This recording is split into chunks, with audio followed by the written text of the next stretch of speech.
Hey everybody, it's Lori Burress with the Catch a Pocket Podcast, and tonight we start Season 3, Episode 28, with my friend Jill Miller.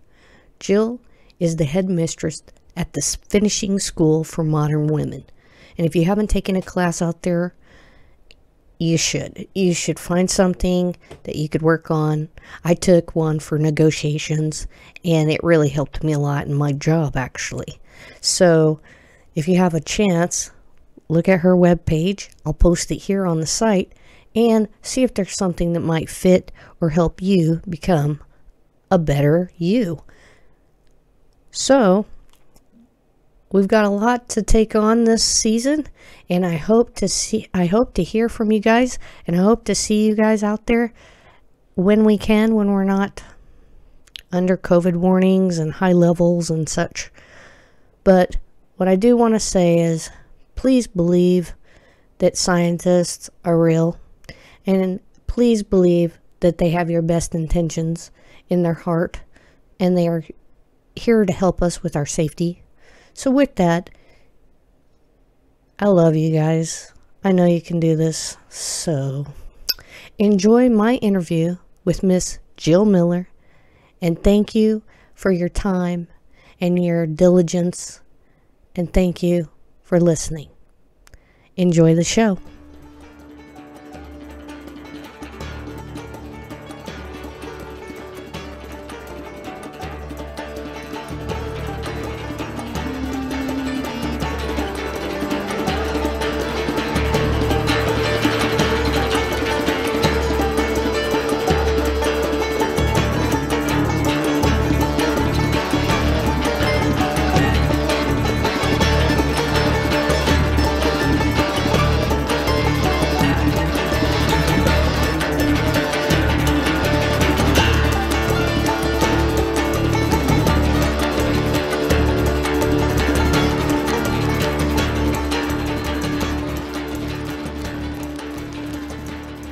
I'm here with Jill Miller. How are you today? Fabulous. And this is the Catch a Pocket Podcast. I'm your hostess, Lori Burress, and we are in the home studio just doing our thing, very far apart from each other. We are very safely socially distanced. And I Lysoled the whole thing, and this is much better than Zoom or Skype or any of the other things. So, Season 3. Congratulations. I don't know. Should I do it or should I not? Do it. There you go. Okay, so Season 3, Episode 28. Wow, that's 28 awesome. folks. You're Congratulations. The 20th. Thank you very much. I really feel like I've learned so much from everyone. Everyone has its little piece that's very special to me. Cool. So Jill Miller's here. She's an entrepreneur. She's a media mogul. Yeah, okay. Pretty media mogul. Communications expert, and just an overall great person in the culture of Wichita, Kansas. So, how are you today? And I love everything you do. So, Thank you, Lori. You know, it's so interesting to hear somebody else describe you. it is. It is really interesting. So thank you. Those were all very nice kudos. Yeah. Well, I hope so. I should have written something more eloquent, but that isn't my style, so we'll just stay with my kind of dirt road hippie style. We're going to be authentically real here. I think and so. not worry about the scripting. Or the likes or the pounds or any of that stuff. Throw it away. Throw it away. All your great misconceptions out the window. Goodbye. Okay. So, let's start from the beginning. Okay. You were born where? I was born. I was a. I thought you were going to say. No. I like to start my story by saying I was born a little redheaded girl. Mm-hmm. Yep. I was born in Hayes, USA. My parents were very young. My mom was 18 and my dad was 19 when I was born. Wow. So my mom finished high school with me on her hip. So I'm the product of a teenage mother. Okay. And, you know, I did a talk for some teen moms, and I thought that was so cool. I had a picture of my mom in her cap and gown from high school at North, holding me on her hip, and I just thought that was the coolest thing. Look, I'm your baby, you know? And they were like, meh, whatever. So, yeah. They're not impressed by No, that, but, you know, they're teenagers, so you can't anything. tell if they're impressed or not. That's true. Yeah. I have a teenager, Yeah. and he is all over the place. Yeah. I'm happy to be child-free. Sometimes I've got to say, 15 sucks straight off the bat. Yeah. He's a delicious treat. Let me just say. It'll get better. Yeah. Or not. Yeah, or not. Yeah. It will. It will. Yeah. We're gonna think positive. Oh, But- yeah. Okay, so you product of a teenage mother. Yes. So they were at Fort Hays State. My dad was at Fort Hays State University, and that's why they were there. And they didn't have family or anything there. So here's my mother at 18 years old with a baby. And what the heck are you going to do with that? So they ended up moving back to Wichita when I was 1, and we lived with my father's parents, my paternal grandparents, for a while. And then just lived in Wichita the rest of my life after that. Really? Yep. So you went to grade school in Wichita, and I went to Cloud Elementary. Cloud. Cool. Yeah. And so you're a Wichita Public School District child. Yes, and I have a really, I think, an interesting tidbit about that. When I was in 5th grade, I was an exchange student to an all-black school. You got bused? Yeah, they were trying the experiment to see what would happen if they intermixed the races with children. And so I was selected. I think I was one of 6 that went to an all-black school. And I hadn't ever heard about anybody ever doing that until Terry Mott told me that she was an exchange student too. Which school was it that you got bused I went to Isley. Isley, okay. And where did Terry Mott go? I forgot. I'm not sure where she went, but it was just for like 2 weeks. And then They it just didn't did that work with out, us. or? No, it was just an experiment. They wanted to see how people would interact. So they sent some white kids to black schools and black kids to white schools to just see, like, would we kill each other? You know, what would happen? You know, I thought it was fun. I thought it was a blast. Yes. Well, I thought it was really interesting. I've always loved people. Me too. And so I love meeting new people. And so I got to meet all these people I would never have met. And then they had, during their school day, they got to go into an annex and play piano for like an hour. And I was like, yeah, I'm all over this. No, you had headphones. Oh, like keyboarding. Yeah. Okay. Yeah. It was super cool. So you were into that. Yeah. You're like, I could totally play the piano. I had fun. I liked the teacher. I liked the students. There was one girl in the class, though, that was not happy about it. She was Southern and had quite a drawl when she talked, and she was not happy about being there. And the black students were not happy with her either. She had a bad experience. She did. She made it for herself, though. She just didn't understand. She was just... She didn't understand culturally where she was. It's Kansas. She was probably going home to parents that were saying less than positive things to her, which were making her, like, project. She was definitely from south of the Mason-Dixon, and that, that's going to change your outlook a little bit. It kind of does. Not everybody, but yes, I would say yes. Yeah. So anyway, that was interesting, and it was a really fun experience. But then, so that was when I was in 5th grade, and then when I was in 6th grade, they turned Isley into an alternative school. It was an arts alternative school, and so I went there into Isley when I was in 6th grade for a half a year. Oh, cool. So, yeah, it was really weird. So you liked it? Yeah. So it wasn't an all-black school anymore. It was all, crazy, freaky, creative people. Right. Arts. Love that. Yeah. My 6th grade teacher was Mr. Donaldson, who was a black man, which is really weird, too, to have a black teacher. Man teacher, too. In yeah. grade school. So that was really interesting. He was really cool. We called him Mr. D. Yeah. And I played flute, and we started this group called the D7. There were 7 of us, so we started this little group. We just could do fun stuff like that. Anyway, it was really fun. And then you went to junior high from there? Yep, I went to Pleasant Valley Junior High. I could have gone to Marshall. Okay. But my grandfather, Mr. Ed Miller, taught woodworking there. And I did not want to go where he taught school because I already knew people he'd given spats to. Oh, because he yeah, was 'cause it was- notoriously right. strict. Yes, in fact, our friend, oh my gosh, Mr. Fix-It. Chris. He got spats from my grampy. I believe he probably needs one right now. Right now. Like right now, Chris. Yeah. Yeah. It's funny. He had pictures on, it was when, this was in the 70s when people had long hair, and he had pictures of people who'd had their scalps ripped off by woodworking equipment that they weren't careful around. He was just horrified. I'm like, I'm not going there. Yeah. I went to Like, Pleasant please Valley. don't make me, especially middle school. Yes. You're already totally loathing. It's a weird age. It's a weird age. No for one's kids. like you, and no one's had any experience like you. So you're so individual, but you aren't. Anyways, so then high school came, and you went to North High. I did go to North High. All right. Class of 79. I really enjoy North High. Even though it's a Native American, it's called the Redskins, and it sometimes has this negative connotation.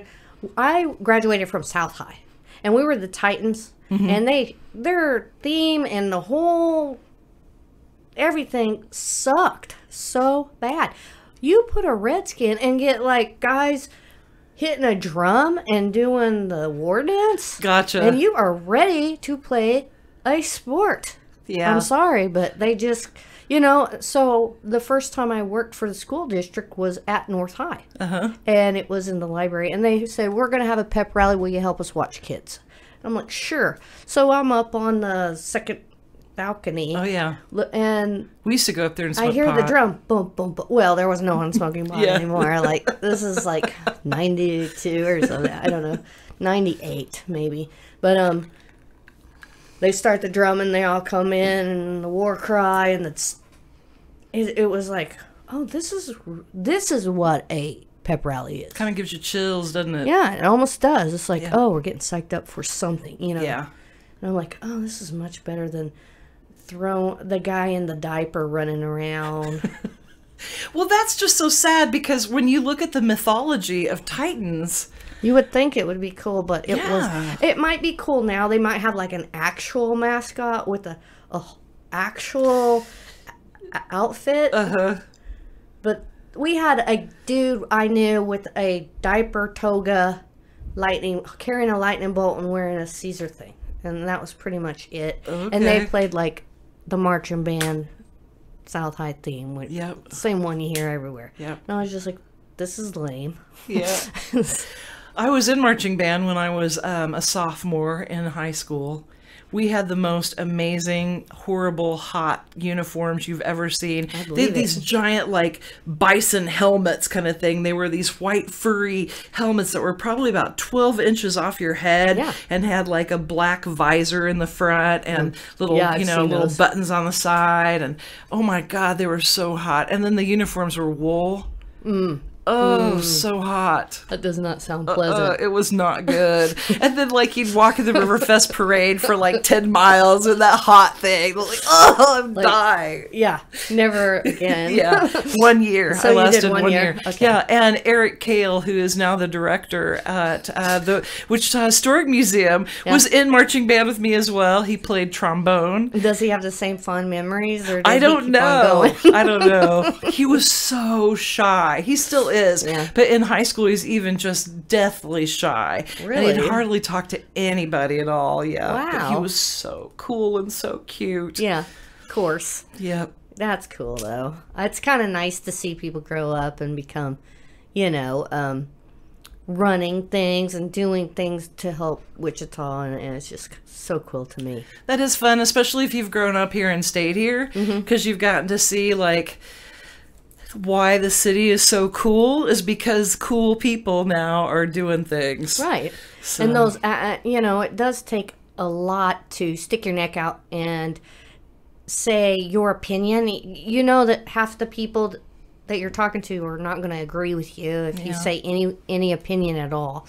And, I kind of admire people that can do that and graciously, of course, and get some something done, like Brandon Whipple and Brandon Johnson, and those guys and Lacey Cruz and those guys that can kind of articulate and think really quickly as people are trying to get them to mess up the whole time. Make them look when stupid. you know that more than half of the people you're in the room with want to see you fail. That is a tough thing. And are actually sometimes trying and physically trying to make you fail. I talk to people a lot about this, though. I really do think that what compels us to keep moving is what our vision is. So if you know what your vision is and you really can see, you know, beyond the horizon, like what you're going for, then you can put on blinders and not pay attention to the pretty people on the sidelines, you know, and just you have a mission. You're going for it. It doesn't matter. So you're not really hearing all the banter. You hear it, but you try to like brush it off. Right. Especially the negative. Yeah, because I've talked to a lot of people about this that have done good works in community. Is no good deed goes unpunished, and it really is true that it doesn't. I started something called Cash Mob Wichita.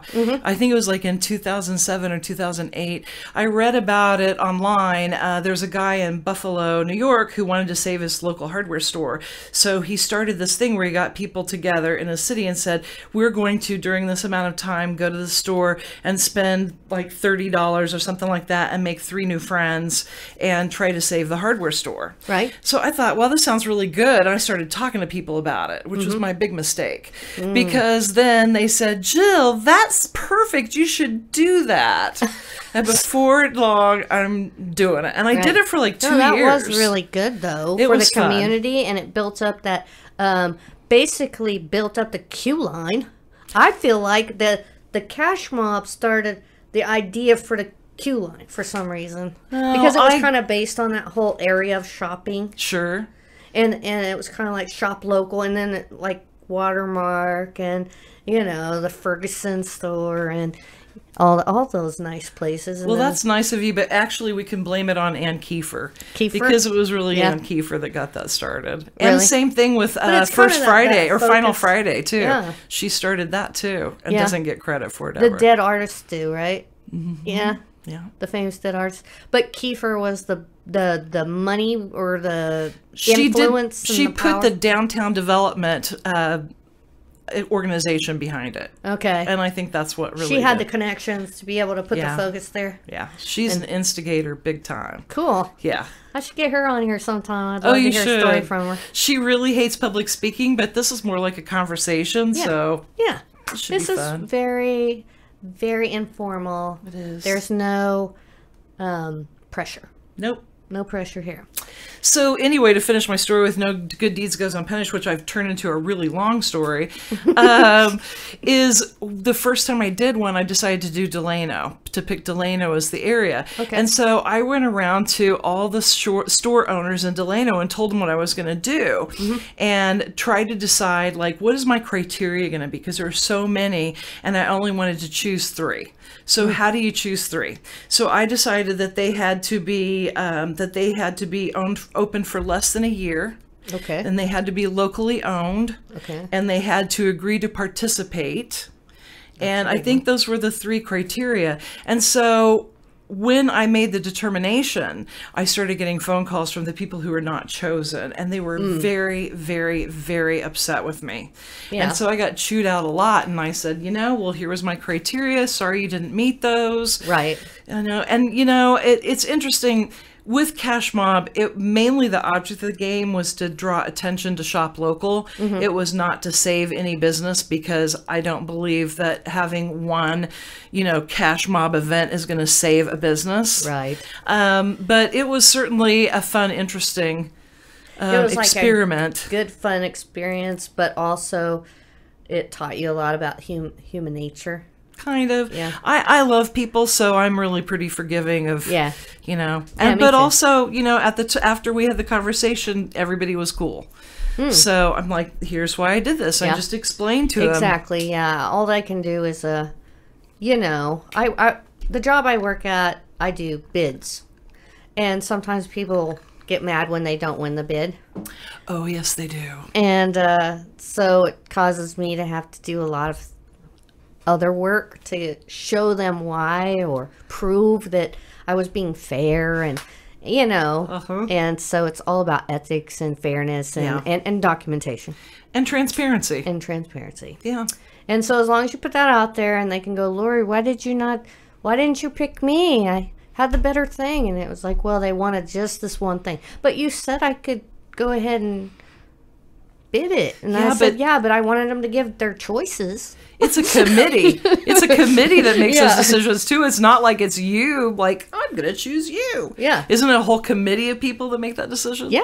Yeah. Well, there's a team, whoever it is requesting me to do the thing I'm doing. Yeah.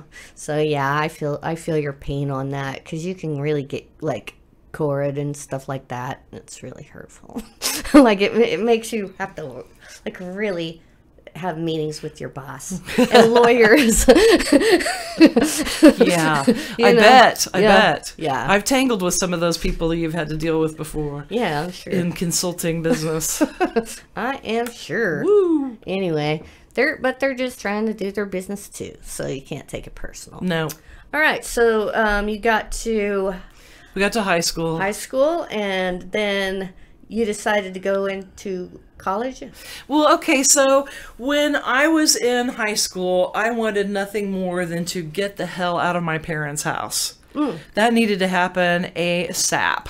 And so I've always been, my parents raised me to be independent, and then they were sorry that they did. So we have a great relationship now, but at the time I was like, I have got to get away from you people. And a friend of mine had an apartment he was leaving that was at Harry and Emporia that was $150 a month, all bills paid. Yeah, okay. I was like, how could you? And so I told my parents, I'm moving out. And they're like, how can you move out? I'm like, how can I not for $150 a month? I mean, really.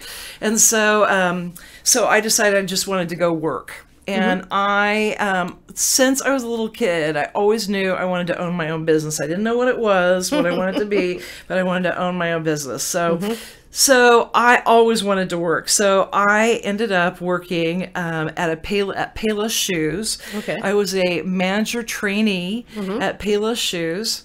And as a 18-year-old, 19-year-old? 19 years old. Okay. Yeah, 19. And so I think it was like within 6 months, they made me a manager. Who would do that with a 19-year-old? It was just the most stupid thing. And now looking back, I'm like, those people had no sense.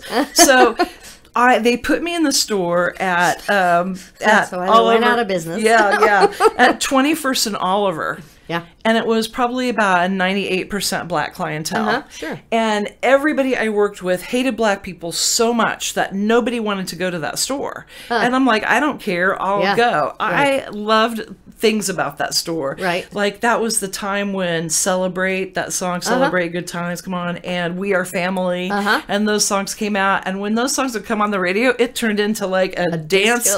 Yeah. It was like we were in the middle of a musical and everybody was like dancing and singing. It was so much fun. Yeah. But so you were just easily to get along with any cultures. Yeah. So it didn't bother you to go, somewhere where it was bothering someone else that they didn't want to go. I just love people. I don't care. Right. I'm kind of the same way. I mean, I don't like assholes. Well, yeah. And so no matter what your color is, if you're an asshole, I'm going to try to get the hell away from you. Yep. And if you're a nice person, I'm going to be drawn to you like a moth to the flames, Yep. So. Yep. And I think that I've always felt kind of akin to black women too. I know that's kind of a weird thing to say in this time. I have too. I always have. But I'm sassy, and I am thick.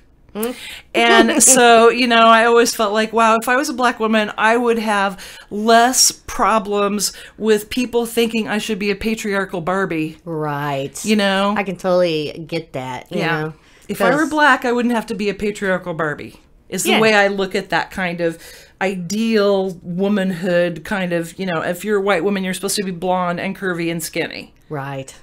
And only like 1 or 2% of them actually are those things. So I never wanted to be like everybody else. I don't care. I would be totally different just for the sake of that.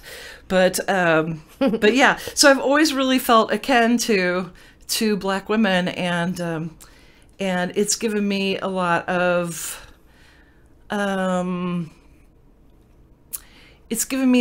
wanting to explore that.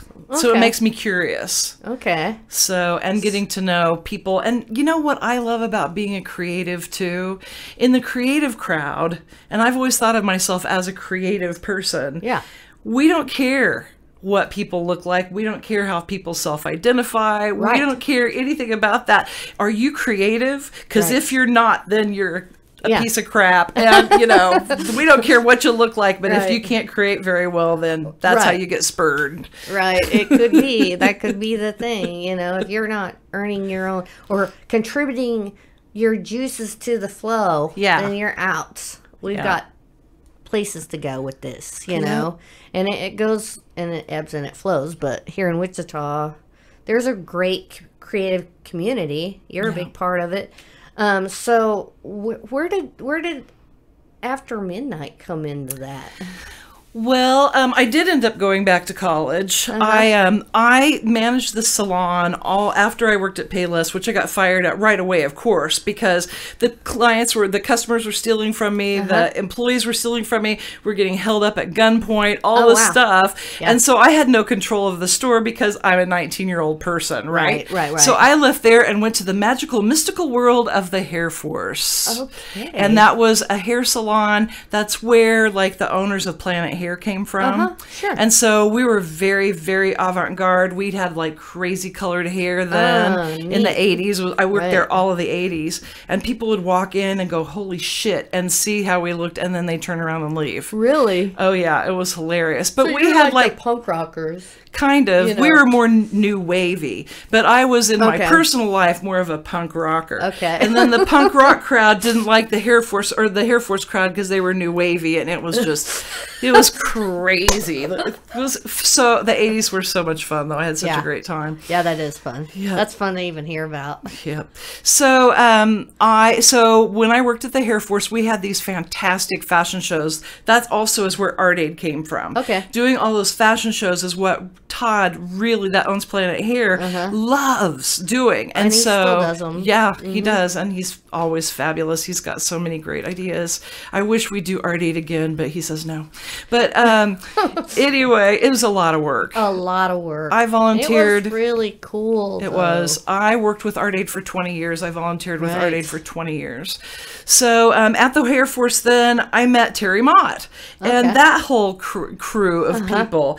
And Terry was a model for us in our fashion shows, and that's how I met her. Yeah. And Teddy and Barlow. Jake, I don't know if he modeled that much during that time. Or did he just sit back, smoke cigarettes, and criticize? Yeah, he liked more. He was in a lot of movies. Oh, yeah, he did a lot of movies and stuff around that time. He was in the acting. Yes. Oh, yeah, always. He was Mr. Movie, know everything about every movie. Yeah. Yep, that's right. Yep. I missed those movies at the Center for the Arts. Yeah, he brought in some great ones, didn't he? Yeah. Yep. It was such a magical time. Yeah. So anyway, yeah. So that was just so many fun things happened for that, and part of that was After Midnight. Okay. So I decided to, my husband at the time, I wanted to finish my degree, and he said, you know what, quit your job, go back to school, I'll take care of everything, you can finish your degree. And so I started being an After Midnight DJ around that time, or maybe before that time, and was on the radio on Thursday nights from midnight until 4 in the morning. Thursday nights from midnight till 4 in the morning. Yeah. It was actually Friday morning. And those are recorded on a cloud somewhere. Somebody sent me that. And there are people who recorded the programs when they were happening, just like set up their boombox and hit record. Somebody sent me a few MP3 files of different episodes of the whole program. And so maybe I'll put that on here, like a link to it, if you guys want to check that out. Yep. So I did lots of interviews with people. I interviewed the Embarrassment during that time. Oh, yeah. I was a big fan of the Embarrassment. We used to go every weekend to see them play. And the Coyote Club brought amazing people. Yeah, it's right up the street. Yep. One of my brushes of fame was that I got to see Anthony Kiedis of the Red Hot Chili Peppers' Penis. Oh, yes. Neato, when he was putting on the sock thing? No, actually what happened was, like he showed us, Art Bush. Was it big? It was nice. Art Bush owned the Coyote Club, and he was married to a friend of mine, Jan Clampett. Jan Mullen Clampett Bush. Anyway, so after they played, she's like, "Let's go backstage and get their autograph and talk to him." I'm like, sure. Yeah. She is a little bit of an instigator too. So we're back there, and she says to Anthony, and it's just she and I and Anthony in the back room, and she says, "My friend Jill wants to see your penis." Oh my gosh. And he said, "Do you?" And I said, "Why not?" Yeah. And so he dropped his rabbit for a jock strap and showed us his penis. And he was probably expecting more, but we're like, "That's nice. Thank you." That's awesome. I just love that story. Yeah. So funny. Well, he wasn't modest. He still isn't. No, he didn't care at all. No, they don't. But that was fun. But one of very many fun memories of the Coyote Club is Anthony Kiedis' penis. Yes. Yeah, that's a good one. I can't imagine anything really better to have to go through, really. Oh, but I met so many really cool people. I met Los Lobos. I love Los Lobos. I met so many people at the Coyote Club because you could just always go backstage and talk to them. Yeah. So it was fun. So anyway, I quit my job at the Air Force and I went back to school. And I started working on my degree. And the day before school starts, my husband up and leaves me. What? Yes. He had fallen in love with someone else. I think it was even before he promised that he would help me get through school. Oh my gosh. I know. And so here I am. What am I going to do? What am I going to do now? Well, you're already locked in, right? I mean, well, I tried it for a semester. I really did. But when you don't have, much income coming in, that's not you can't do easy it. thing. Yeah. I was working at Sears Telecatalog International as a customer service specialist in college. Well, for me, it was fun because it's just talking to people on the phone. But I was a customer service specialist, so all the people I talked to were really, really pissed off. So I got to experiment and learn a lot of de-escalation techniques. Yeah. And that was a blast because I've always loved sociology and how people think. Yeah, psychology and sociology. I love anthropology, and that's what made me start the podcast is anthropology. That makes sense. This culture, this is our culture. It's this great thing. I want to document it. Cool. Because I'm a nerd. Yeah, well, now you got my life story documented. It's a glossy overview, that's but perfect. Yeah. So I tried that for a semester and it wasn't working out. So then I saw that the job to sell Aveda products was open in Wichita. And when I worked at the Air Force, I loved that product line. And I loved everybody that I met from the company. Because they would bring people in to meet us all the time. And I thought, man, someday I want to work for that company. Yeah. So I applied for the job. Cool. And I got it. Nice. However, they said I was still an after midnight DJ, and they said you're going to have to quit your after midnight DJ. You're going to have to quit doing that. This is a really demanding job. Sales is, so you're not going to be able to do both of them. And I thought, oh, sure I am. And I said, well, okay, let me think about it. So in the meantime, I hear that the ad is back in the paper for the position. I know, and I'm like, oh my God. So I call Todd. Todd, oh my God, they had the job and now I don't. And he called them up and said, you know what? You're stupid. Jill is the only person in town that should have that job. She loves the line. She knows the business. She knows everybody in town. Yeah. If you don't hire her, she's stupid. And you can come and pick up all my Aveda product right now. I'm returning it all. Yeah. If you don't hire her. So the president of the company calls me and goes, you got friends. Yeah. You got friends in Wichita. At the same time. Whoa. At the same time, really cosmically weird. We get called in. I was assistant producer at the time of After Midnight, and Pete Stutman was a producer.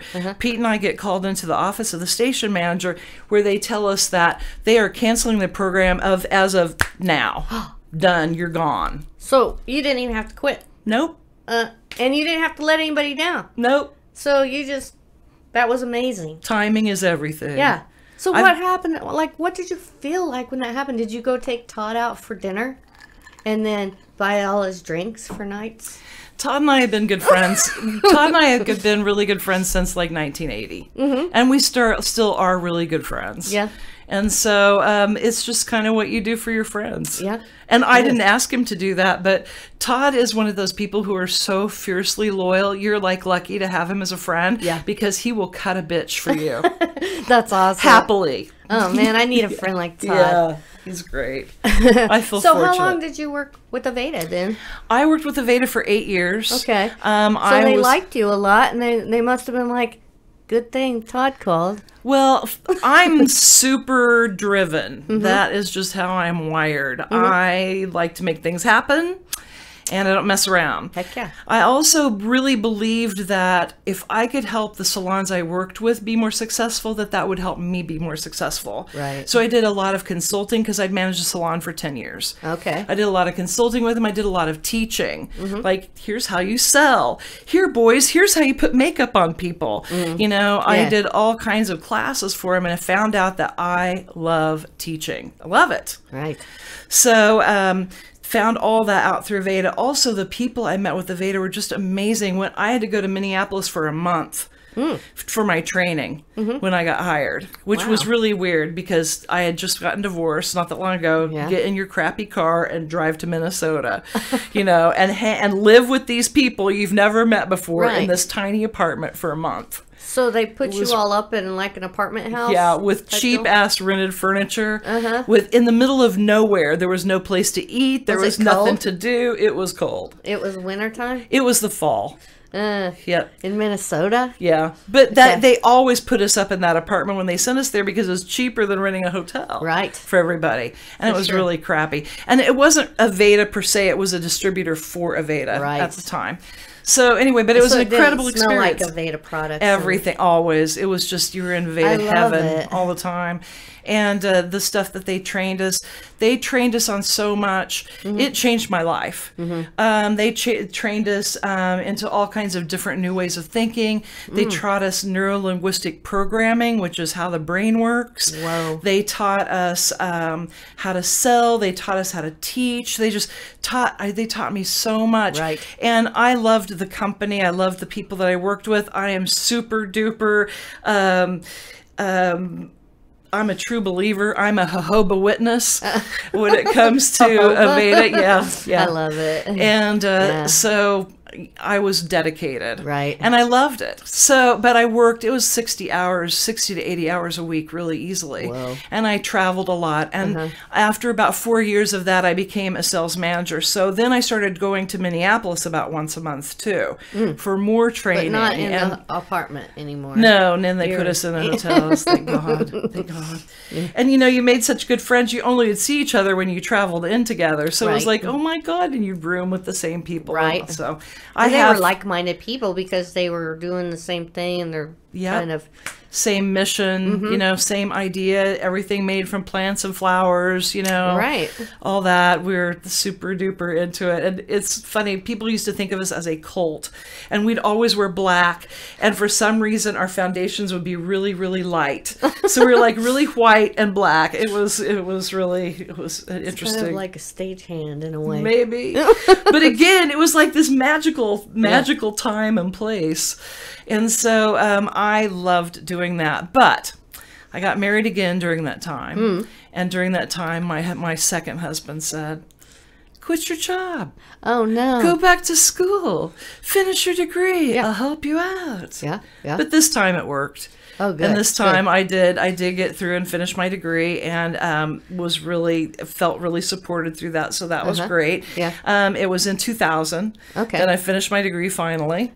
So, but I also loved going back to school as an adult because I feel like I really learned so much more because I knew what I wanted to know. Right. And how I was going to apply it to my life. It was like my finishing the school. Concept of what you wanted to apply it to, or how this would apply in some way. Yeah, I totally get that. I went to school later as well. I started and did a semester and got married, and same kind of thing. Got divorced, and many years later decided I need to go back and finish this thing, you know. Yeah. What can I do? You know. I know, isn't it a cool feeling when you do finish it though? It's like I did this. It is very, very cool, and especially if you do it later in life and you're taking a class or two a semester and working like that's what I did is work full time and take a class or two. So it took forever. Yeah. And when it did finally end, I thought to myself, what am I going to do? Because I would work full time, and then on my little spare time I had, I was always, you know, I was studying, I was reading. I'm like, what am I going to do? I'm just going to not read now. I know. I felt like really having to think of how I can fill my life, you know. Yeah, it is really weird when you finish a big goal. It's always weird like that. It's like, okay, well, I've been working for this for years, and now here I am, and now what? Now what? Yeah, What's going to happen now? I think that's normal, but I think that's okay because it's time to like pause. Yeah. And so now what's next? So pivot. Yeah, that's or you know, just that's the big word right yeah, now. Is it pivot. is. If we were playing buzzword bingo, that would definitely be on the card. When I worked for Aveda, we kind of had our own language, and my mom used to, and I would, you know, say the like challenge. We never said it was a problem; it was a challenge and things like that. Exactly. My mom and my friends just all thought I was so ridiculous. I remember Jake one time. Jake would come stay with me sometimes, and he would. Somebody said, "Does Jill have any aspirin at her house?" He said, "No, she just has essential oils you rub on your temples," which wasn't true. Of course, I had aspirin, but anyway, my friends kind of thought I went crazy for a little while. But my mom also threatened to make a buzzword bingo card. Yeah, of all the things that you said, like these catchphrases or whatever. So I could take them with me to sales meetings. Yeah. So and they could just check them off. I kind of do that with people. There's certain people have a certain way they say things, or certain words they say every day, or phrases they say every day. And there was one lady, it was driving me crazy, so I just wrote them all down and then made copies of it for myself. And every day she would say when I would check it off. So instead of being mad about it, I was just having a good old time checking boxes, you know. Look at all the boxes I checked today. Absolutely. Yeah, that's so funny. I think we all have those, don't you? Yeah. Certain words that we use all the time. Yeah, we definitely do. Mine is definitely, totally awesome. That's me. Yep. So I'm trying for some new ones. Huzzah is my new big one. Huzzah? Because I saw that show Catherine on Hulu. Yeah. Huzzah! That was so fun. I haven't seen Catherine. I should see that. It's fun. So let me see. So then you graduated college. Yeah. So before, when I quit my job at Aveda, I thought, what am I going to do now? It was a lucrative job. I can't just go work someplace for minimum wage. What am I going to do? So I talked to one of my entrepreneurship was my major, and I talked to one of my professors about it, and I said, I'm thinking about either doing massage or, because I knew the massage industry really well, massage or business consulting. He's like, business consulting, are you crazy?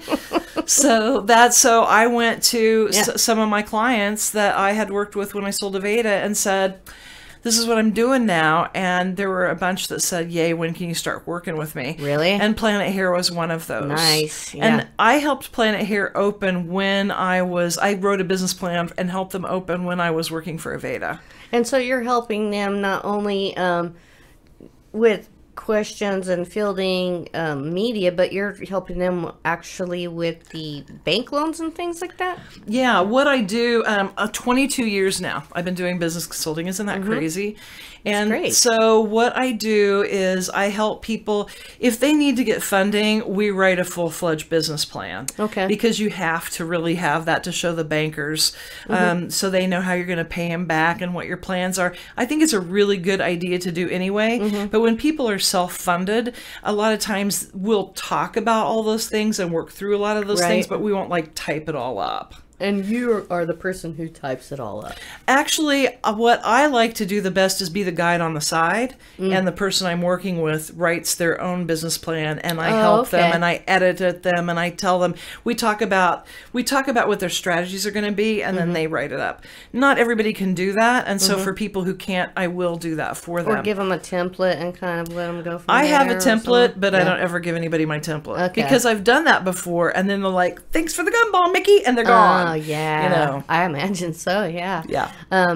I use templates all the time because I'm doing a new job than I did, and so I like go fetch them off of other people's and go, what's the right way to do this? Yeah. Because you can really make mistakes if you just wing it. Well, you're going to forget things. Right. Yeah. And it was a template I got when I was at WSU in the entrepreneurship And you've just school. tweaked it out year after year of things that you've learned and what bit you in the butt. And Yep. like, so I've had some people like Kira Ottaway that has opened Perfect Plate now. She came to me and we wrote her business plan. It took us about a year. Okay. To get the business plan written. And that's not unusual. Sometimes it takes that long. Right. And now she's open. She opened her first location in Mays. And she's a 100% gluten-free kitchen, heat and eat, pre-prepared meals. Okay. So a way different concept. Right. So I love Kira. She is amazingly awesome. She has got the best work ethic. She's part of the Ottaway amusement family. Oh, really? And you have never met a harder working, nicer bunch of people in your life. Right. I interviewed Ian, and he's like the scoundrel of the group, but he's actually really nice. Yeah. So he's really kind-hearted. Yeah. But he wants to make you think it's cold, dark, and broken somehow. Interesting. So you just gotta flow with him. Yeah. But yeah, I actually kind of started listening to it tonight because it just kind of automatically came on when I turned my Bluetooth on, and I started to listen to it, but it was the hardest one to edit that I've ever edited. Ever. So anyway, business consulting. Okay, so I help people write the business plans, and then I actually go with them to the banker. I think that is the scariest part for people. So I will help them to talk to investors. I'll help them talk to bankers, whatever, because I think, and it's proven to be the case, that it's just money. And you're going to find it. You may have to go to a bunch of different places, but you will find it, and just don't give up. Right. So I have, 22 years. So some of the businesses I've helped have closed, like Bluebird Art House. There's not very many of them really that have closed, though, that I've helped. And then there's some that have changed owners, like Donut Hole. But there are other ones that have been around for, I helped Tanya reopen the soup kitchen. I helped Planet Hair open, Beautiful Day Cafe. Right. And Lotus Leaf Cafe. Great. Yeah. And then I also work with existing businesses too. I help existing businesses grow. So one company I work with is called Optometric Billing Solutions. It's these two women that are in their, I think the early 40s now, that have a multi-million-dollar business doing billing for optometrists all over the United States. That's cool. They are brilliant, brilliant women. Yeah. And so I have helped them grow from 30 employees to 130 employees over the past 5 years. Yep. Wow, that's awesome. It is really cool. Tomorrow they're up again for best places to work with the Wichita Business Journal. Really? They've been winning first or second place for the past 4 years. I think they'll get it again. They are some of the best people to work for. They are really, really good to their employees and fair and transparent. I think you recommended me to go over to them when I was looking for something else. Yeah. And I almost did, so I might be jealous right now. I don't know. They promote everybody from within, and it's a really and it's two women, and I'm just all about women being business owners and being equal in our society, and they're just not, and they're just not. And that's just not right. Yep. And that's part of why I started the Finishing School for Modern Women then. Yeah. It's because first of all, I noticed in consulting how much we get in our own way and how our confidence or lack of confidence holds us back. And so I thought if I can teach classes, because I love doing that, if I can teach classes and help people realize how they can own their power and the power that they have, that they actually can own, and help them with the skills and the understanding that they need to move forward in their life, that's my mission. Okay. That is my life mission, is to help people gain the confidence to understand that they own the power to do whatever they want to.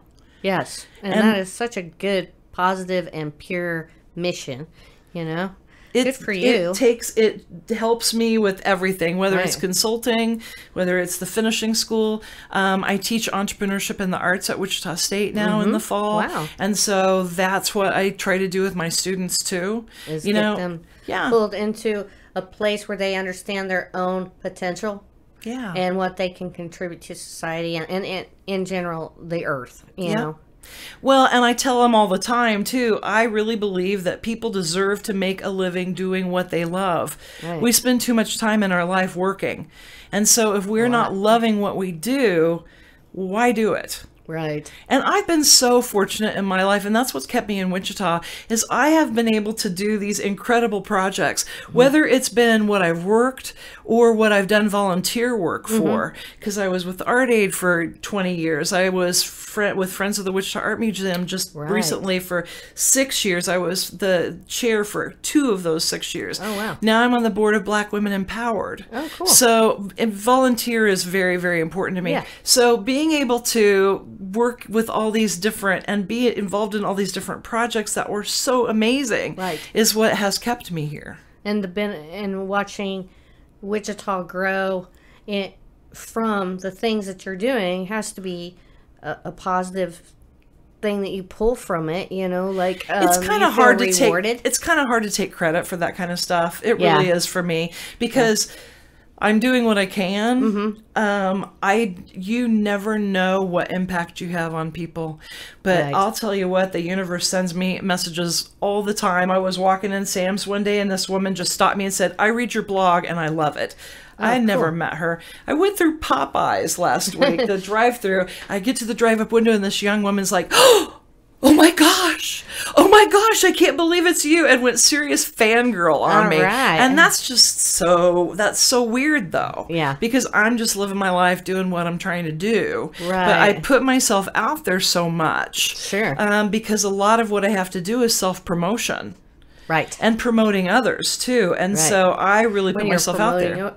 When you're promoting other people, you're out there promoting them. Yep. So you're putting your neck out for other people. You're a face for Wichita society, culture, that kind of thing. And it's just great what you do, Jill. And I'm so glad that I got you to talk to you into coming to my podcast. I feel very honored. I'm just having fun and loving my life. I say a lot, this is all for my own entertainment anyway.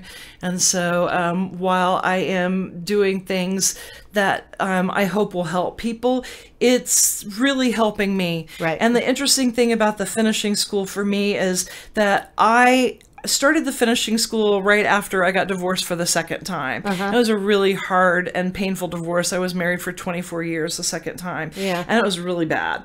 So I was reinventing myself. Right. And so tell the listeners, if they don't know, about the finishing school.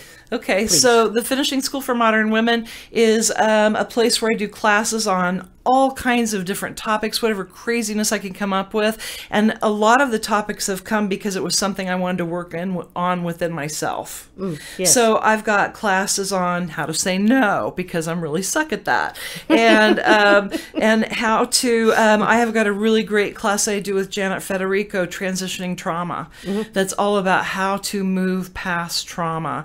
And it is amazing. Yeah. And I've learned so much and grown so much from the finishing school. So all the classes are a la carte. They're $35 a piece.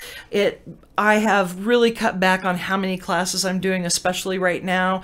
We're kind of in the middle. We're in a not a good place for the finishing school. Right. Because right now, if we're looking at Maslow's, hierarchy of needs, we're in the survival mode. Right. We are not in the improvement. Right at the top. Right. Yeah, the self-actualization mode. Is that what it is? Yeah, and the finishing school is a bit about self-actualization, and so if people's mindsets aren't there, then it doesn't work. So I've been trying to focus on classes that I think are more survival kind of things. Understood. So but like, then also saving your monies and this kind of thing, that how to make this go further or how to do this or that. Yep, I have a panel discussion, and I love panel discussions, but I have a panel discussion coming up December 5th that's called Now What?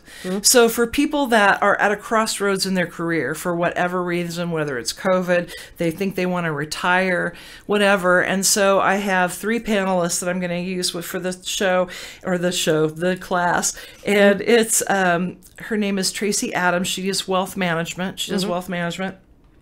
She's going to be great to help people with retirement stuff. And then I have Jan Mead, who has been a career coach for a very long time. She worked at WSU for a long I've time. heard her name around. I adore her. Yeah. And then I also am asking Cheryl Smith, who is a specialist in HR, to come and talk too. So we'll be asking questions, but the audience will be able to ask questions too. That's cool. So yeah. So those are the kinds of things I think people are looking more maybe for right now. I also have a class at the end of this month, turning anger into power. Ooh. Because I don't know about you, but I'm pissed. A lot of times I am. I haven't been sleeping well, and I'm the best sleeper. Like all my life, I've never had any trouble sleeping. This president sucks, and I hate him. Yep. And he makes me worry. Yep. All the time. Yep. Because he's not, and the people that I love that support him, I feel like they've been somehow brainwashed. Yep. By something, and I'm not sure what it is. You know, I'm not sure. Is it racism? I'm not sure if it's greed. I'm not sure if it's like, to me, this is like the last fight of the white man being the superior being of our world or our country. Mm-hmm. And I feel like they're fighting to the very last tooth and nail, and we're going to have to fight right back tooth and nail to not have them win, because they're used to winning and they're used to being on top and they're used to and doing anything. And the women that support them, because there's a bunch of them, I'm dumbfounded by. But I feel like it's kind of like how they talk about me. They say I drank the Kool-Aid, or I'm a sheep, or I'm a libtard sometimes. Yep. And I always think, actually, it's flipped. Actually, you drank the Kool-Aid. Yeah, and that's a really interesting thing, and I think that's going on right now. Is there's a lot of deflection. Right. We have a narcissist. In the presidency, and so we are all reacting to narcissism. So and Stockholm syndrome is real. Yeah, it is. So there are people who are really buying into that because it reaffirms their beliefs, whatever that would be. And for a lot of people, I think it's fear. Right, it's fear. Yep, they are stoking fear. Yeah. You know, you got to be better than them. You've got to like protect yourself from all these people who are going to come to your house and kill you because they're all criminals or whatever. The weirdness to me is, I was raised public school kid too. And my favorite, like my first memorable teacher was a black lady named Valerie Ellis. And she just, something about her, she just helped me develop me who I am today. Cool. And then like later on, I noticed I just get along with this type of woman rather than this type of woman. Yeah. Like I would rather take instruction for whatever reason, because I feel like you care, whereas you maybe don't, or I don't know. So I think that whole public school gave me the perception that everybody is equal. Mm-hmm. Women and men are equal. We do different things. We can make babies, so maybe we're more superior. But otherwise, well, we can't make them alone, though. Right. Yeah. But we totally incubate them. Yeah. You know, so it's totally our choice there. That's our body. Well, and I think, too, that's why women are so much different in leadership than men are, too. Mm-hmm. Because we think more about birth. And frankly, men think more about fighting and death and, those kinds of things. Fighting and fucking. Well, they like to use their swords. Yeah. So, So I think that's one of the big differences. And I think that's why companies that are allowing women to play more are being more successful. Because I think that, it's balance. Mm-hmm. And I think if we can come together and figure out how we can work together, it's a balance. But I think so much of what we're seeing now in society is more male-dominated. And here in Wichita in business, it is still absolutely very, very male-dominated. And if you look at the country as a whole, it's how many women are out there that are in politics, it's very low level compared to, Yep. It is. It's getting better, though. Yeah. And more. I think there's a record number of women running this time. Yeah. And that's awesome. I hope they get it, too. I do, too. Even the Republicans, I don't care. And, just, maybe they'll come to their senses while they're in there. They won't. You don't think they will? I think people are fundamentally who they are. Yeah. Like, for their whole life. Like, I have always loved people. That is part of who I am. When it comes to fight, flight, freeze, I am fight every time. Yeah. That is who I am. Right. Those basic things about me are not going to change. Really? I think I change all the time. Like, sometimes I'm fighting with you, and sometimes I'm freezing. Oh, really? That's awesome. Yeah, sometimes I'm backing out of there, and you never saw me. I fight every time, whether it serves me or not. That's just my natural reaction. My mom freezes. Okay, and also I want you to tell about the blog. The blog, okay. What's it called, and It's just the Finishing School for Modern Women blog. It's just on my website, finishingschoolformodernwomen.com. Okay. So I have always loved writing. My mom I've always loved reading. I think that's where it really started. And so I've always kind of written stuff. So I started sending out newsletters for the finishing school, and I had information about the classes and stuff. And people weren't really opening those up a lot. If they wanted to see the classes, sure. Right. And I thought, I'm going to start a blog, and then people are going to want to read it, so they're going to open it more often. And so I started writing like 500 words was how much I started with. And I found out that search engines don't really find that short a blog, so I started writing blogs that were like 1,200 to 1,500 words. Right. And I try not to, actually, a lot of times I have to like edit it, cut it back, because I've written even more words. So it's not too hard to do that, but I don't also like keep it strung out, just to make it longer. But anyway, so I have really found my voice, I think, in doing that. I am having a lot of fun writing it.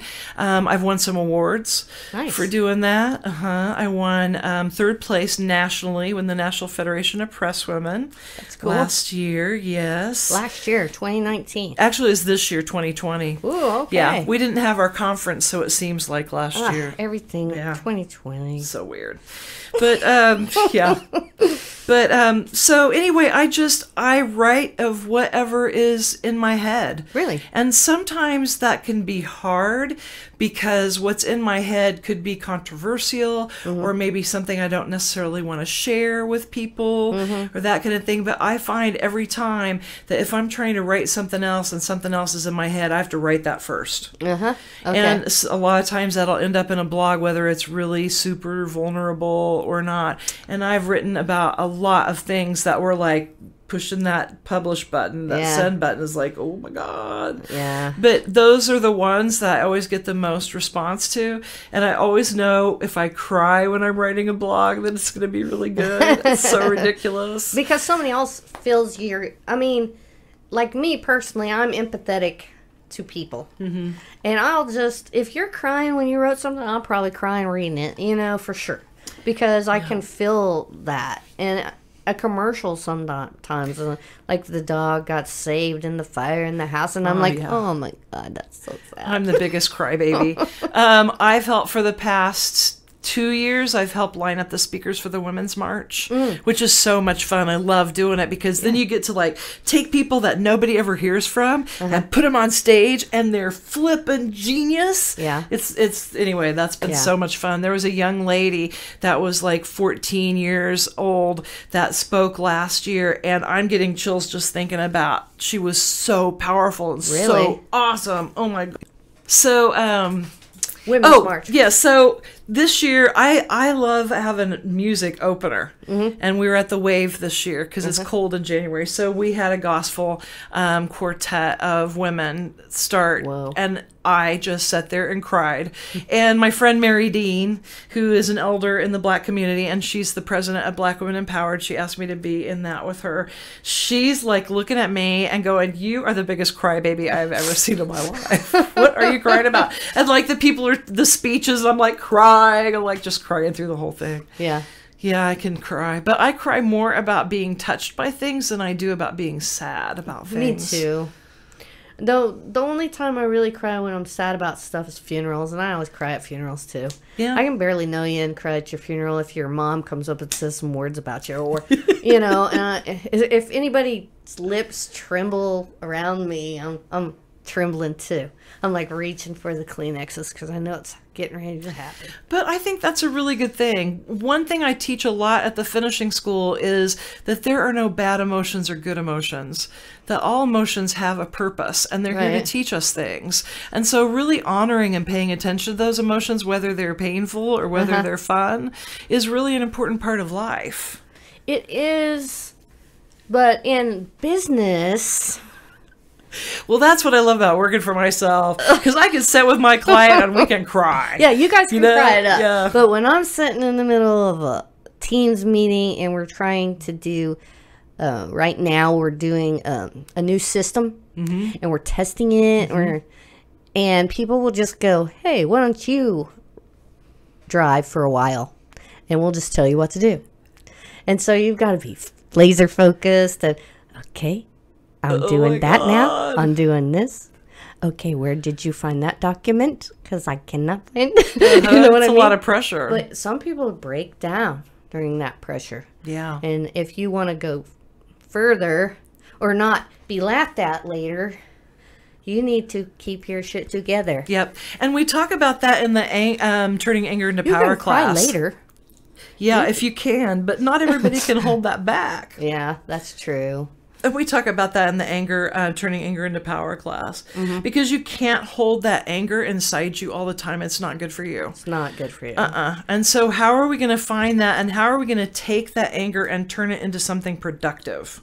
And that's what we talk about in that class. Right. So what made you think, what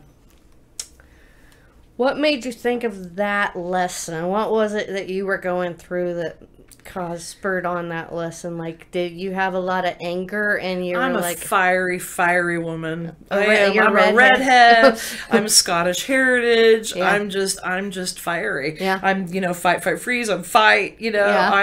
I'm an Aries, and that's a fire sign. Wow. In Ayurveda, I'm a Pitta, which is another fire sign. And just all these, I am just fire. I'm fire. Yeah. I am. And so anger is something that I have to work on. Yeah. And people talk about like punching pillows or that kind of thing when you're mad. To me, flames just make the flames go higher. Really? Yeah. I gotta like quench that fire, like put it, like get a nice song on that's mellow, whatever it is. Smell some essential oils on everything. Mainly I just think about it. Yeah. You think about, or you write about it. Yeah. And the writing about it always helps you. It really does. Do you write too? That's what started this whole thing, is me writing this concept. And like, I want to do this. I hear something I like happening in our culture right now, and it was podcasts. And then I started listening to certain ones. And that opened doors to other ones, and the other ones, and other ones. And then I started thinking, oh, what do these people do that I don't do? Yeah. And then one day I had my whole concept, and then I got up at 7 o'clock in the morning because I'm an early bird, and put on something on my headphones and watched on my phone an interview with Jay-Z. I know it was Jay-Z. And Jay-Z said something about catching a pocket with him. And I said, that's the thing I've been looking for. Awesome. And I typed it in the computer to see if anybody had already done it, and they hadn't, and I was like, that's the name. Perfect. And then my husband said it was stupid, but we got over that. It's not stupid. He goes, well, you're in the middle of Kansas. There's no surfing here. I'm like, but it could be an air pocket, or it can be a music pocket, or you know what I mean? Or it can be... Or a consciousness pocket. Yeah. So we're catching a pocket right now. That's right, we are. So, okay, on the Catch a Pocket podcast, one question I always ask every guest, because that's why I'm here, is to find out a story, or if you can tell me some type of thing that happened to you, circumstance or whatnot, of inspiration, and that maybe could help someone else or me. My inspirational moment. Your inspirational moment, or even a story someone else told someone else and it inspired you somehow. Okay, so I think I'd like to talk about somebody who has inspired me. Okay. Okay, so my paternal grandmother, who we lived with when I was little, Clarice Rosalind Miller, was her name. Okay. She was such an influential part of my life. And part of what really influenced me about her is her love and her love of people, and just how she would just surround people in love. You always felt when you were around her like you were so loved. And that was she really has always kind of guided that part of me. And when I was a teenager, she ended up getting cancer. And they gave her 6 months to live when they gave her diagnosis. It was a really hard time in my life. I ran away from home. I did all kinds of bad things. I got in a lot of trouble around that time. And I was really wild. But anyway, I know now that it partially is because I was dealing with my grandma's death. But the thing that inspired me the most about her was that she told me all the time, I have cancer and I'm going to die from it, but I'm not dead yet. So I'm going to live every minute of my life with everything I've got. Awesome. And I have always took that to heart. And that is how I've always tried to live my life, to live every moment to its fullest, for this to be a good day to die. That if I would leave the planet right now, that I would not leave things undone or things unsaid or that kind of thing. And that has really, I think that's part of what drives me. And I think that's part of what makes me think about how ethics is just one of the very most important things, that it's the only possession I have, are my ethics. That's right. And so all those things I think I really learned from my grandmother. And so that has been inspiring to me. That's very special. Thank you for sharing that. Thank you. Yep. Okay. Well, do you have any last parting words to my guests or on the Catch a Pocket podcast? I think the biggest thing that I want people to understand right now in this very moment in time is that it's going to be okay. Yeah. Take a breath, everybody. Yeah. I truly, truly believe that everything is going to be okay. It's summer solstice is going to sound really goofy, airy-fairy, but a summer solstice, because everything is online this year, it's been kind of a blessing in a way. And I got to watch the sunrise come up over Stonehenge live with 500,000 other people online on Facebook at the same time. Wow. And the comments people were making and the love that people were sharing with each other. And it wasn't ugly at all. It was beautiful. It was all about love and, and hopefulness. And I really believe that there's more good than evil. Yeah. And right now, evil is much louder.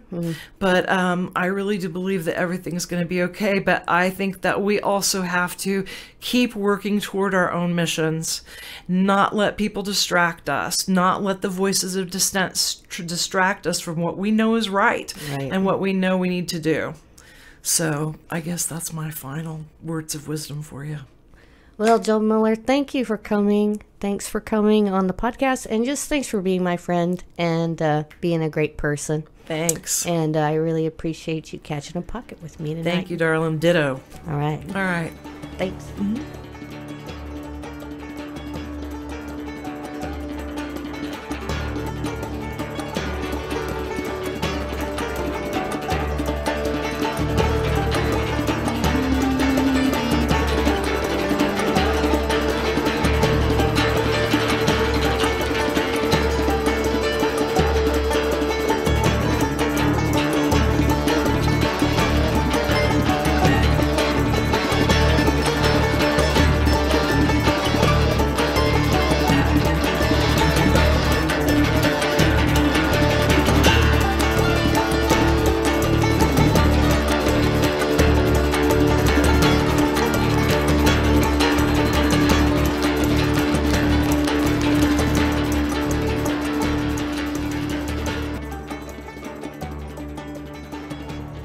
Thank you, Joe Muller, for being a part of this third season of the Catch a Pocket podcast. Special thanks goes to Kirk Runstrom for the music and Lisa for allowing me to use it. This episode was written, produced, and edited and sponsored by me because I love Wichita and learning to make podcasts. If you have questions or would like to be a guest on the podcast, please email me at catchapocket@gmail.com. You can listen to this podcast on any podcast format, including Apple, Google, YouTube, and also now available on Amazon Alexa. Don't tell her I said it. And you can like us on Facebook, share us with your friends. We're on Instagram, sometimes very rarely on Twitter.